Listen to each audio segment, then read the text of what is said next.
ngayon ay tungkol sa etika ng mananaliksik. Ang una ay ang katapatan. Maging matapat sa pag-uulat ng mga datos at kinalalabasan ng pananaliksik, metodo at pamamaraang pananaliksik at maging sa paglalathala. Pangalawa, objektibo.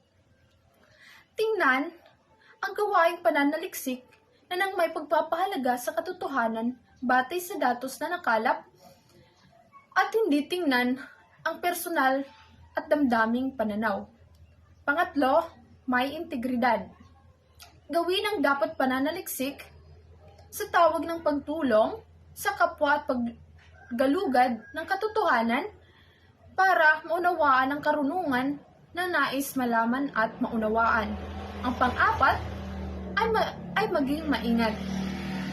Maging maingat at panatilihin ang kasinupan ng mga tala, records, na gawain tulad ng pagngangalap ng mga datos, disenyong pananaliksik, at maging ang mga liham, pangkomunikasyon na ipinalalabas. Ang susunod naman ay openness. Maging bukas sa pagbabahagi ng mga datos, resulta, ideya, kagamitan, at pinagkukunan. Maging handa sa mga puna, krisistimo, at bagong ideya. At ang susunod naman ay igalang ang intelektual, nakakanyahan, o intellectual property.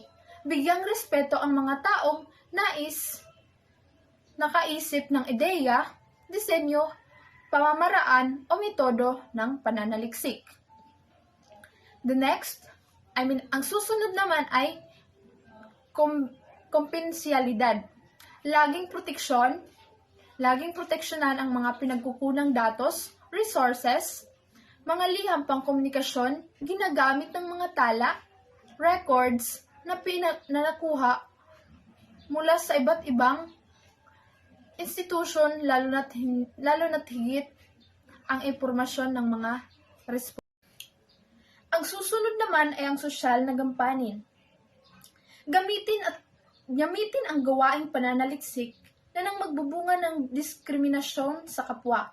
Ituring ang magkapantay-pantay bilang tao ang mga tao. Ang susunod naman ay kagalingan.